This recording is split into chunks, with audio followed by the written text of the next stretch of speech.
मुनीन्द्रं वाक्कायचित्तैः सततं भजेऽहम्।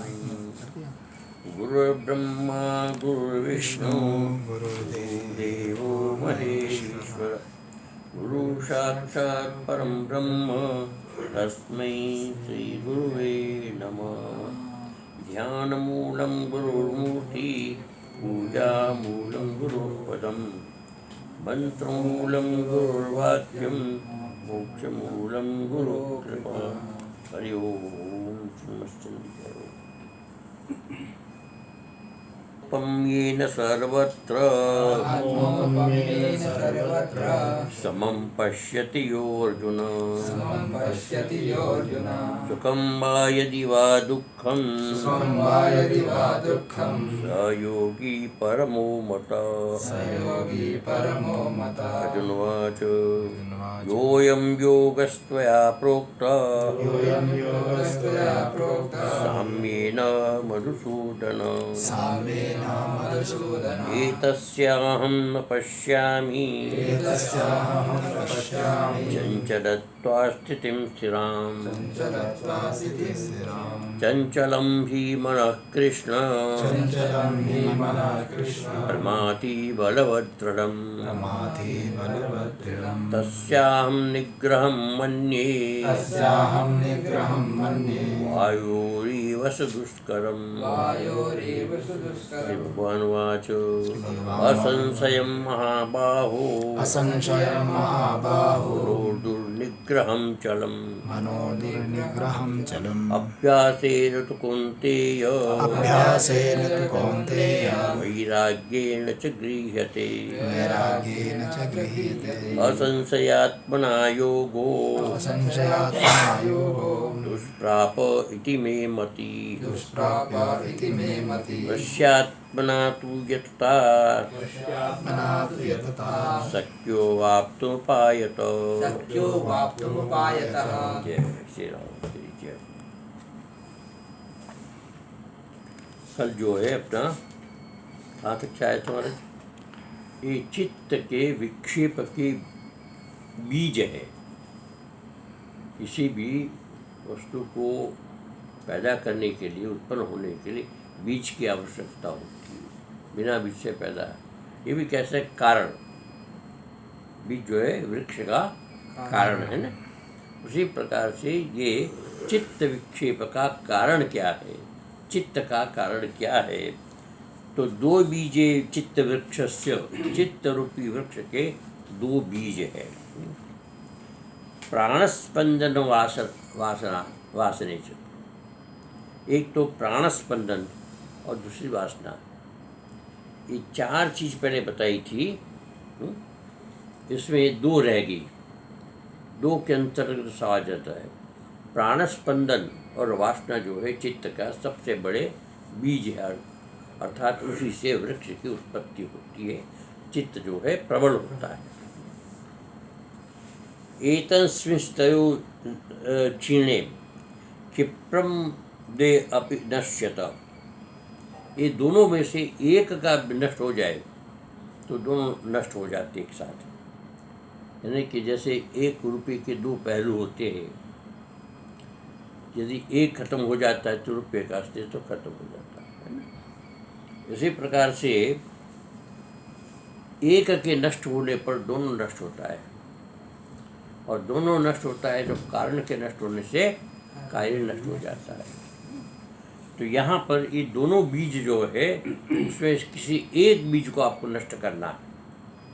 चित्त के चंचलता को समाप्त करना है, चित्त के विक्षेप को समाप्त करना है। तो या तो प्राणस्पंदन या फिर वासना, दोनों से एक को आपको समाप्त करना है। कैसे करना है आगे बताएं। प्राणायामाभ्यासे युक्ता च गुरुदत्तया। ये जो प्राणायाम प्राणस्पंदन है उसको यदि हम समाप्त करते प्राणस्पंदन को, तो उसके लिए प्राणायाम का दृढ़ अभ्यास चाहिए। और गुरुदत्तया युक्त्या, गुरु के द्वारा प्राप्त युक्ति के द्वारा। ये बात बिल्कुल शतप्रतिशत सत्य है कि बिना युक्ति से मुक्ति नहीं मिलती है ना। युक्ति वैसे जोर जबरदस्ती से मुक्ति नहीं मिलती, ये युक्ति से मुक्ति मिलती है। लेकिन युक्ति क्या होता है, युक्ति किसको कहते हैं? एक प्रकार का अनुभव विशेष है। एक व्यक्ति अभ्यास करते करते करते करते इतना अनुभव प्राप्त कर लेता है और फिर उनका ये विचार, सिद्धांत, दृढ़ विश्वास बन जाता है, और वो बात जब वो दूसरे को कहता है तो उसके लिए 100% मान्य हो जाता है, यानी कि स्वीकार्य हो जाता है, और उसी में उसकी सफलता होती है। तो इस प्रकार से दो चीज़ की यहाँ आवश्यकता है। प्राणस्पंदन जो है उसके लिए प्राणायाम की आवश्यकता है। प्राणायाम जो है कई प्रकार के प्राणायाम है ना, तो क्या होता है, ये हमारी नाभि है, नाभि में कुंडलिनी है। कुंडलिनी का अर्थ होता है नाड़ी चक्र। जितना भी खाते पीते हैं, जो कुछ ये हमारा पेट ग्रहण करता है, मुंह के द्वारा पेट ग्रहण करता है, उससे जो कुछ भी बनता है इस नाभि के माध्यम से सारे शरीर के अंदर वो विस्तार को प्राप्त होता है, अर्थात सारे शरीर में पहुंच जाता है। तो यहाँ पर 3 प्रकार के प्राण है। वैसे पांच प्रकार के प्राण ने, प्राण, अपान, व्यान, समान और उदान, 5 प्रकार के प्राण हैं। तो 3 प्रकार के प्राणों की यहाँ पर विशेषता है। श्रीमद् भगवद गीता के 15वें अध्याय में श्लोक आता है, 15वां या 14 या 15वां श्लोक है। प्राणापान समानो भूत्वा प्राणिनाम देहमाश्रित प्राणापान समायुक्ता पचाम्यहं चतुर्विधम्। अब कौन कहता है अहम वैश्वानर? कौन? भगवान श्री कृष्ण। भगवान कहते मैं वैश्वानर हूँ। अब वैश्वानर क्या है? जठराग्नि। जठराग्नि कहते हैं, जठराग्नि। तो अहम वैश्वानरो भूत्वा, वैश्वानर होकर प्राणापान समायुक्त, प्राण और अपान से युक्त कौन होगा? प्राण और अपान से युक्त कौन होगा? प्राण अपान अपने आप में युक्त होगा या प्राण और अपान से कोई और युक्त होगा? कोई और युक्त होगा। तो भगवान कहते हैं कि प्राण और अपान से युक्त होकर, तो किससे युक्त होकर? तो कहते हैं व्यान से युक्त होकर, है ना। अब व्यान जो है नाभि के अंदर रहता है, और प्राण जो है नासारंध्र से या ब्रह्मरंध्र से नाभि तक पहुंचता है। हम जब प्राण लेते हैं ना, तो नाक से, मुख से लेते हैं, और ब्रह्मरंध्र से भी, ये जो हमारे बाल है ना, उसमें अनेक प्रकार के छिद्र है, और छिद्र के माध्यम से प्राण जाता है और नाभि तक जाता है।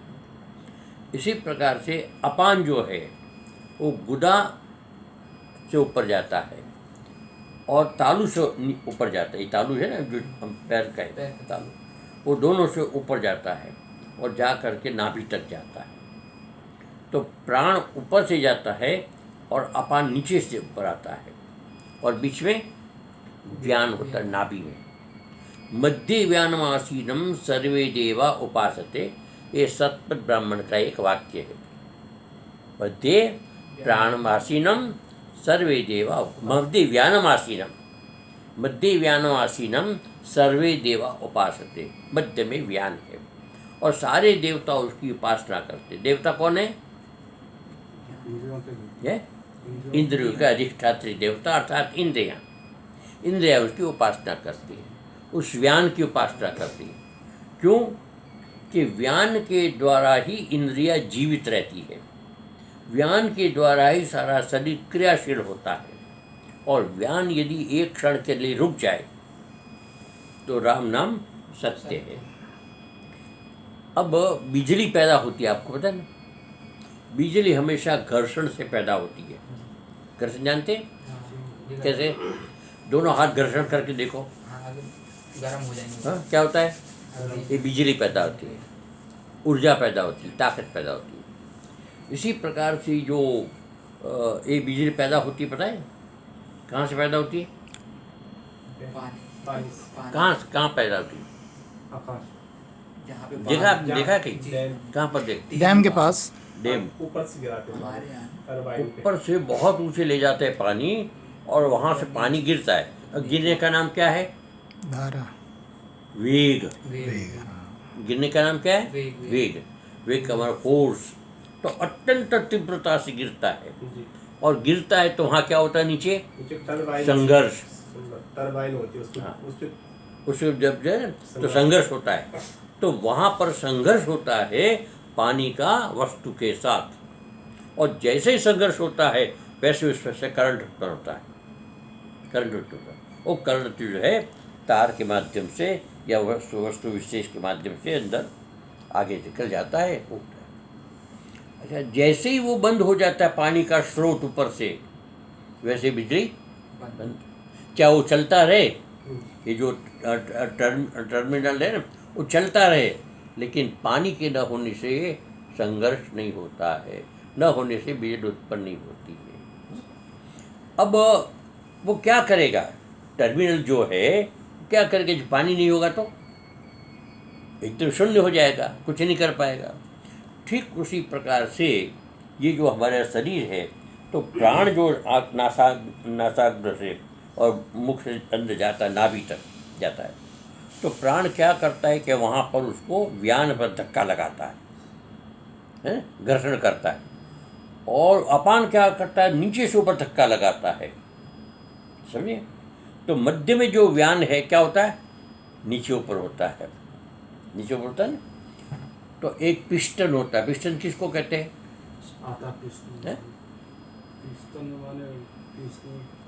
पिस्टन किसको कहते हैं? पिस्टन कहते हैं इंजन। देखा ना, इंजन होता है, तो इंजन में आगे पीछे जाता है, एक ऐसे जाता है, ये पिस्टन होता है। मोटरसाइकिल होती है, उसमें भी वो आगे पीछे होता है। तो जितनी भी मशीनें हैं उसके अंदर पिस्टन होता है। तो पिस्टन जितना तेजी से आगे पीछे जाता है उतना तेजी से उसका घर्षण होता है, और जितना तेजी से घर्षण होता है उतना तेजी से बिजली उत्पन्न होती है। तो ये हमारे शरीर की प्रक्रिया है, ठीक है। अब क्या होता है कि जब प्राण अपान के घर्षण से व्यान में जब ऊष्मा पैदा होती है तो वहाँ एक गर्मी पैदा होती है, और उस गर्मी को कहते हैं जठराग्नि। उस जठराग्नि से अन्न को पकाती है, अन्न को पकाती है। अब वो पकाने में कौन काम करता है? प्राण और अपान। और प्राण अपान के घर्षण से व्यान में अग्नि उत्पन्न होती है, उष्णा उत्पन्न होती है, और उष्मा जो है धीरे धीरे धीरे अन्न को पकाती है। जब अन्न जो है परिपक्व हो जाता है तो उससे रस बनता है, फिर उसका लहू बनता है, तेज है, और ये सारी चीज़ प्रक्रिया बन करके सारे शरीर के अंदर समान नाम का जो प्राण है वो पहुंचाता है, ठीक है। समान क्या करता है? एकदम, हाँ, सारे शरीर के अंदर घुमाता है रस को, रस बने, रक्त इत्यादि। वो पानी इसके अंदर मिला होता है, सब हवा जो भी है उसके अंदर मिला होता है, उसको घुमाता है सारे शरीर के अंदर। और जहाँ जहाँ पहुँचता है रस वो, वहाँ वहाँ शरीर सक्रिय होता है, और जहाँ नहीं पहुँचता है वहाँ शरीर निष्क्रिय हो जाता है। शक्ति जैसे ये लाइट जहाँ जहाँ पहुँचती है वहाँ प्रकाश होता है, जहाँ नहीं पहुँचती वहाँ पर अंधकार हो जाता है।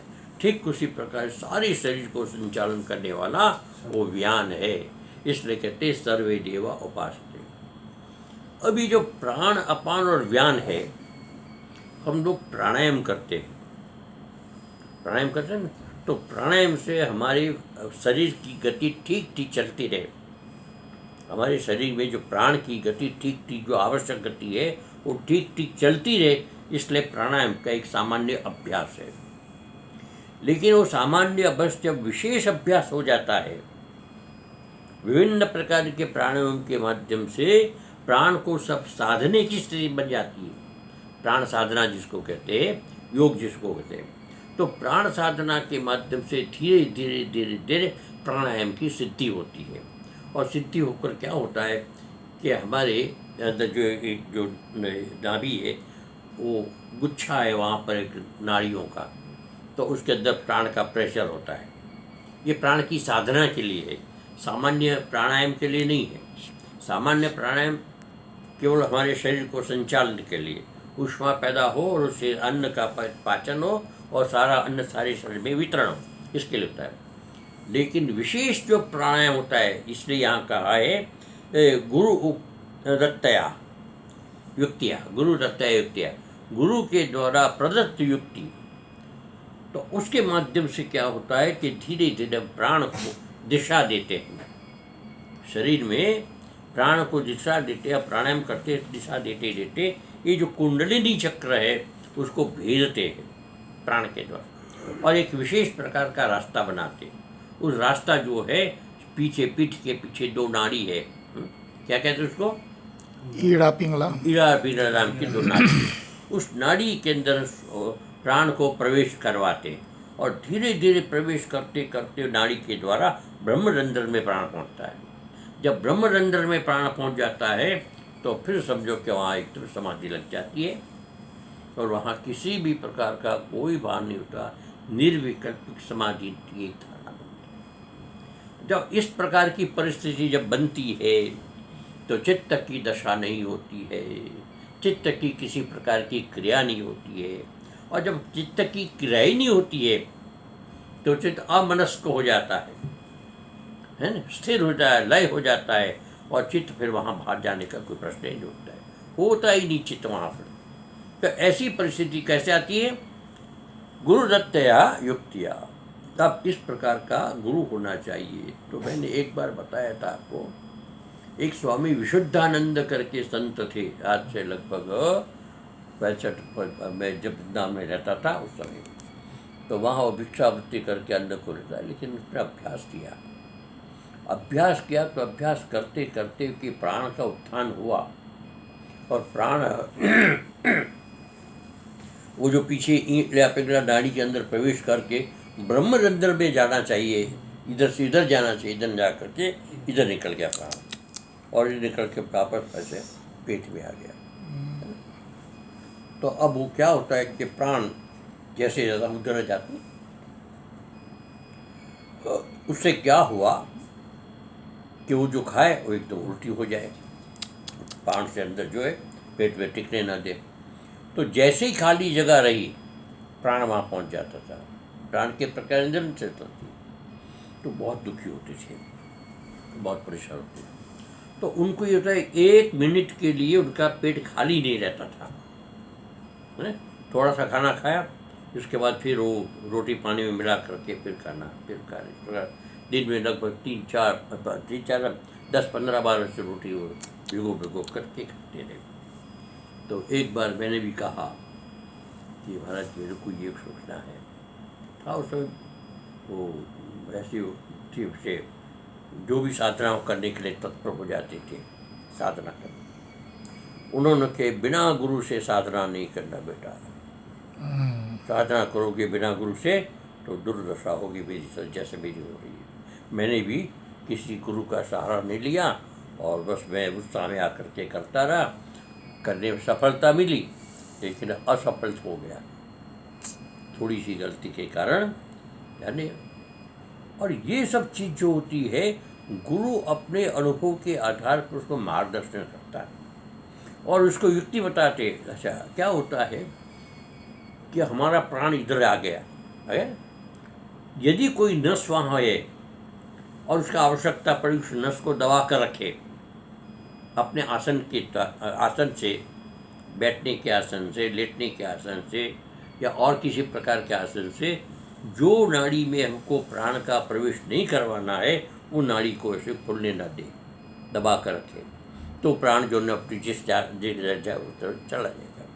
और यदि नहीं होगा तो कहीं भी निकल जाएगा। एक प्रवाह है, बड़ा तेज तीव्र प्रवाह है, उस प्रवाह को जहाँ उसको रास्ता मिले वहाँ चला जाएगा, है ना। तो रास्ता उसके लिए बनाना पड़ता है, पानी को जिस दिशा पर ले जाना है उसका से रास्ता बनाना पड़ता है। तो रास्ता बनाता है गुरु अपने अनुभव के आधार पर। तो इसलिए यहाँ पर बताया कि प्राणायाम दृढ़ाभ्यास से। एक बात और है, प्राणायाम जो है जब तीव्र प्राणायाम होता है तो शरीर के अंदर गर्मी आती। प्राणायाम करते समय आपने अभ्यास किया होगा प्राणायाम का, कभी लंबा अभ्यास किया प्राणायाम का, जैसे 15-20 मिनट, घंटा 2 घंटा ऐसा अभ्यास बार बार, तो फिर वहाँ पर गर्मी बहुत हो जाती शरीर में। क्यों गर्मी होती कि जनरेटर, ये जो हमारी ऊर्जा है ना, वो अधिक जनरेटर पैदा करता है। तो जैसे जैसे प्राण की गति बढ़ेगी वैसे वैसे शरीर में ऊष्मा बढ़ेगी। अब जैसे हम दौड़ते हैं तो दौड़ते तो क्या होता है, पसीना आता है। दौड़ते तो पसीना क्यों आता है कि शरीर में ज़रूरत से ज़्यादा ऊष्मा बनती है, और आवश्यक भी होता है कि यदि गलत जो इस प्रकार सा गलत दूषित वातावरण है उसको साफ करने के लिए पसीना आता है, पसीना से बाहर निकल। लेकिन ये अति हो जाता है तो उसमें तत्व नष्ट होते हैं। ज़्यादा पसीना आना तत्व को नष्ट करता है, तो ये हानि होती है।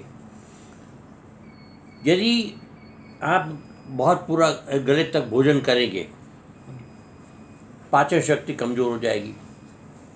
ये होता है, ये हमारा तो अपना अनुभव है कि भोजन जब जरूर से थोड़ा ज़्यादा कर लिया तो पाचन शक्ति पर उसका प्रभाव पड़ेगा और लूज मोशन हो जाएगा, या सब जब बदत भी हो जाएगी, या गट्टे डकार आने लग जाए, ऐसा हो जाएगा। और यदि एकदम कम भोजन किया तो मंदाग्नि हो जाएगी। तो हमारे शरीर का टेम्परेचर एक नियमित है। कितना है शरीर का टेम्परेचर? कितना है? 98.4 ऐसा बताते हैं, मेरे को नहीं पता। अब वो टेम्परेचर यदि बढ़ जाता है, 99 हो जाता है, तो क्या होता है? बुखार होता है। और 97 हो जाए तो कमजोरी, कमजोर होता है ना। अब 98.4 जो टेम्परेचर है वो मेंटेन कौन करता है? प्राणायाम, प्राणवायु, है ना। अब इस प्राणवायु जितना हमारा नियंत्रण में होगा उतना शरीर में अग्नि, हमारी जो ऊर्जा है वो नियंत्रित होगी।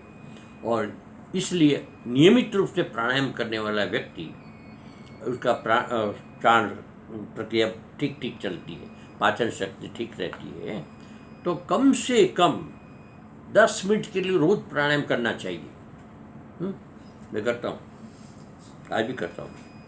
तो इस प्रकार से प्राणायाम करने से हमारे शरीर में ऊर्जा ठीक बनती है, पाचन शक्ति ठीक रहती है, श्वास प्रश्वास हमारा ठीक चलता है, और अपान वायु भी ठीक रहती है। नहीं तो कभी कभी अपान वायु से दूषित हो जाती है, तो इसका प्रभाव शरीर पर भी पड़ता है, मन पर भी पड़ता है। तो ये सारी चीज़ें जो है प्राणायाम पर आधारित है। तो प्राणायाम यदि हमारा ठीक नहीं, शरीर दूषित होता है तो मन दूषित होता है, मन दूषित होता है, मन विक्षिप्त होता है। इसलिए कहा कि प्राणायाम दृढ़ाभ्यास है, प्राणायाम के दृढ़ अभ्यास के द्वारा हैं, और गुरुदत्तया युक्तिया, गुरु के द्वारा प्रदत्त युक्ति के द्वारा प्राणायाम को दृढ़ करना चाहिए, अभ्यास करना चाहिए। और ये काम बिना अभ्यास से नहीं हो सकता। चित्त की वृत्ति का एकाग्र होना केवल और केवल ये अभ्यास से संभव है। इसलिए बार बार भगवान यहाँ बताते हैं कि वैराग्य ऋतु कौन्तेय, अभ्यास ऋतु कौन्तेय, वैराग्य क्रियते। इसलिए वहाँ पर अभ्यास विशेषता, अभ्यास ऋतु कौन्तेय, उसके बाद वैराग्य। ठीक है। त्रिशैषण आसन योगेन प्राण संबंधो निरुध्यते। आसन और असन, आसन मैंने बैठ, असन मैंने भोजन, भोजन, ये दोनों चीज़ जो हमारा नियंत्रित होना चाहिए, हमारे अंदर एक स्वभाव होना चाहिए। बैठने का अभ्यास एक आसन पर स्थिरता से, और जैसे स्वामी जी बैठते अपने कमर सीधी करके, यज्ञ में बैठते हैं, यज्ञ में बैठते हैं, अभिषेक में बैठते कमर सीधी करके। तो ये दोनों चीज़ जो है शरीर पर बड़ा प्रभाव डालते हैं। साधना में उसकी बहुत ज़्यादा महत्ता है, आसन की और असन में भोजन की। यदि भोजन ज़्यादा हो गया तो आपके लिए नुकसानकारक है, भोजन यदि कम किया तो नुकसानकारक है, भोजन यदि अपौष्टिक रहा तो नुकसानकारक है, और पौष्टिक मैंने ऐसा गरिष्ठ भोजन हुआ तो आपके लिए नुकसान है। इसलिए सब चीज़ों को ध्यान में रखना। आसन आसन योगे न, इस योग के माध्यम से प्राण स्पंदो निरुद्ध, प्राण का स्पंदन जो है उसका निरोध किया जाता है। प्राण का स्पंदन ने प्राण की गति को रोकना, प्राण स्पंदन ने। अब जब प्राण की गति रुकती है, अब ध्यान करने बैठते हैं, है ना, तो आप आंखें बंद करके प्राण को जब रोकते, मन के यहाँ कह जाएगा, जब प्राण को आपने रोक लिया तो आपका मन चारों तरफ से जो इधर भागता है ना, एकदम एकाग्र होकर स्थिर हो जाएगा। इसलिए इसी सब ये आधार जो है इसी पर निर्भर है कि आपका प्राण स्पंदन कैसा है।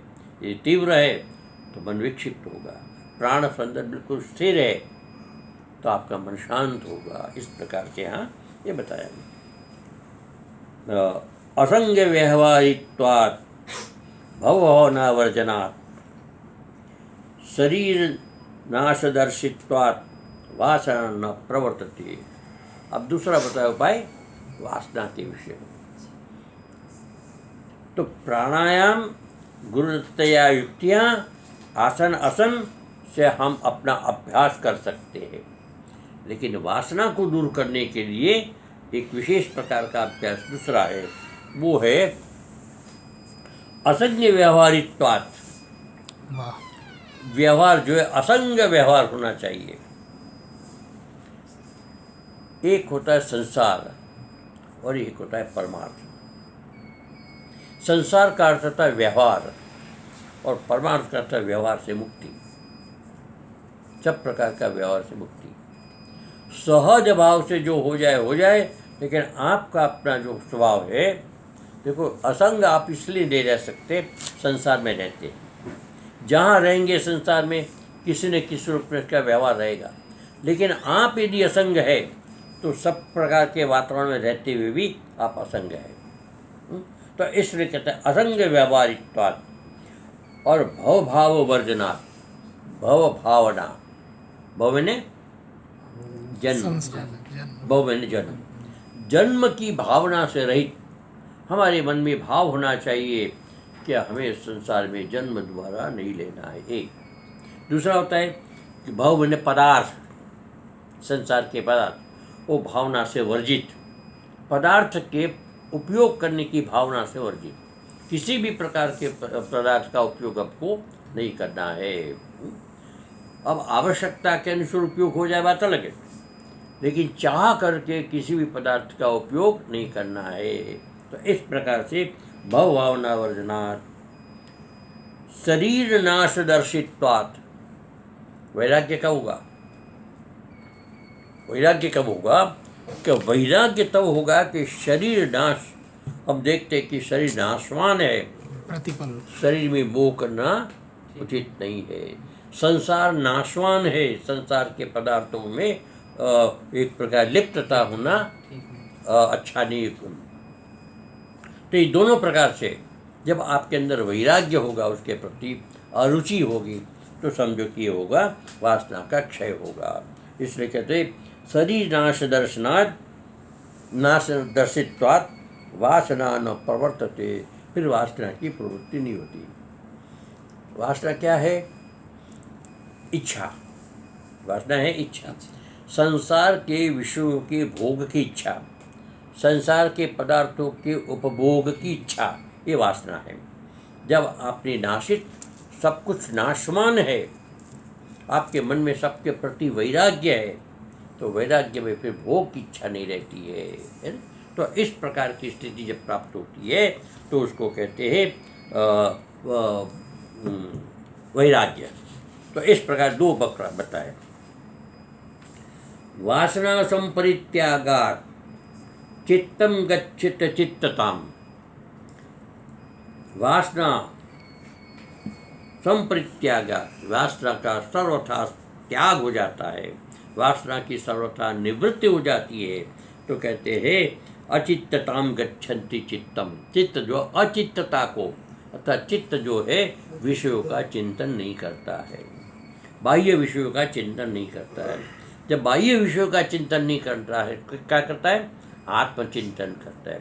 और आत्मचिंतन करते करते क्या होता है कि चित्त आत्मा में लीन हो जाता है, चित्त की कोई स्थिति नहीं रहती। वहाँ तो ऐसा है ना, एक तो एक ऐसा समुद्र है, आत्मा ऐसा समुद्र है कि उसके अंदर वो चिपक गया तो उसका वो लीन हो गया। होता है ना, जैसे कोई पदार्थ है, अग्नि में जाता है, अग्नि का स्पर्श होता है तो पदार्थ क्या क्या होता है? अस्तित्व तो मिट जाता है। अग्नि का स्पर्श करता है पदार्थ तो पदार्थ का अस्तित्व, अग्नि का अस्तित्व मिटता है कि पदार्थ का? पदार्थ का। तो उसी प्रकार से जो आत्मा है वो साक्षात समझो के प्रकाश स्वरूप आत्म अग्नि स्वरूप है। और जब चित्त जो है पदार्थ उसके साथ मिलता है तो चित्त का अस्तित्व समाप्त हो जाता है। इसलिए कहते हैं कि वासना संपरित्यागात् चित्तम गच्छति चित्तताम, चित्त जो है अचित्तताम गच्छति, अर्थात चित्त का अपना अस्तित्व मिट जाता है। जब अस्तित्व मिट गया तो चित्त निर्वृत्तिक हो गया, जब निर्वृत्तिक हो गया तो अपने आप में समाधि लग गई, है ना, सब प्रकार का बंधन समाप्त हो गया। अब ये इतना करते, इसका आगे का वैसे 2 उंगली उठ गई है, आगे का अपना कल करेंगे। ओम सर्वे भवन्तु सुखिनः, सर्वे सन्तु निरामयाः, सर्वे भद्राणि पश्यन्तु, मा कश्चित् दुःखभाग् भवेत्। ओम शांति शांति शांति।